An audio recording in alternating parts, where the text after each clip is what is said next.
Et c'est vrai que c'est quelque chose qu'on suit beaucoup, et notamment toutes les deux avec nos équipes, c'est l'usage et l'engagement des apprenants sur les contenus, et notamment chez Edflex.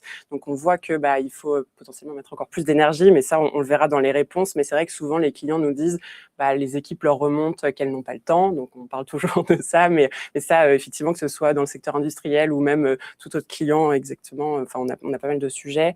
Les formations souvent sont pas assez concrètes, et donc les collaborateurs finalement se reconnaissent pas, et donc sur le terrain, finalement on voit que les contenus doivent être utiles tout de suite, actionnables, sinon ça prend pas.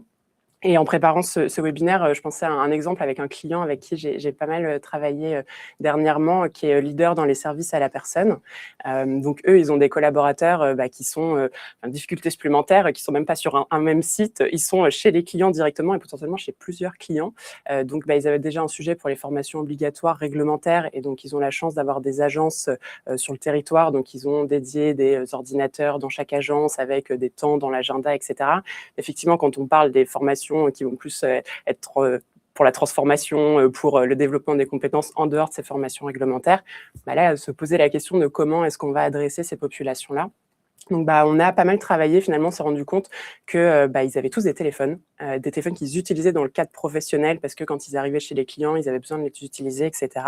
Et donc, finalement, on a réfléchi une expérience totalement sur mobile, donc avec un catalogue adapté, avec des contenus plutôt courts, avec des thématiques qui étaient très liées à leurs préoccupations et aux enjeux qu'on voulait développer, et avec des axes de communication aussi adaptés, parce que finalement, le mail, puis globalement le mail, on voit que ça a quand même un peu ses limites, ça marchait pas. Donc on s'est dit comment est-ce qu'on va faire, et donc on a réfléchi à des flyers, on a mis en place des communications par SMS, et donc on a vu un peu les choses en grand, mais c'est ce qui fait aussi que ça fonctionne.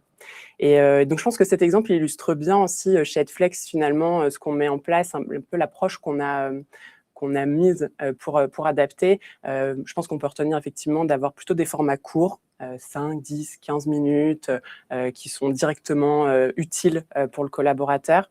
On travaille beaucoup avec nos ingénieurs pédagogiques aussi pour faire des parcours personnalisés. Donc les clients peuvent nous demander, voilà, j'ai une population à adresser, voici un peu mon cahier des charges, et donc on essaye de mettre les bons contenus et des contenus engageants en face pour y répondre. Et on a la chance maintenant depuis 1 an d'intégrer pas mal d'IA dans nos contenus, et notamment via notre format roleplay. C'est une nouvelle fonctionnalité, une nouvelle modalité qu'on met beaucoup en avant, parce que c'est des contenus hyper engageants, des simulations qu'on va pouvoir personnaliser avec nos clients, et qui du coup vont pouvoir engager directement sur le métier. Et donc ça, les roleplay IA, c'est une modalité absolument formidable, parce qu'on voit des taux d'engagement absolument énormes. Donc ça fonctionne bien, parce qu'on a ce côté personnalisation à un enjeu directement de l'apprenant. Et puis après, j'en parlais tout à l'heure avec mon plan de communication chez notre client. Ce qui fonctionne, c'est qu'il faut aussi le faire connaître. Et donc je pense qu'il y a plusieurs strates. Déjà, il faut que effectivement, au niveau stratégique de l'entreprise, Codir, Comex, etc., ce soit porté. Ensuite, nous, on intervient beaucoup auprès des managers pour leur permettre aussi de bien connaître la solution, pour après pouvoir redescendre aux équipes. Et je pense que ce qui est important, c'est aussi d'avoir un plan de communication un peu adapté pour faire connaître aux équipes. Très bonne transition, c'est vrai.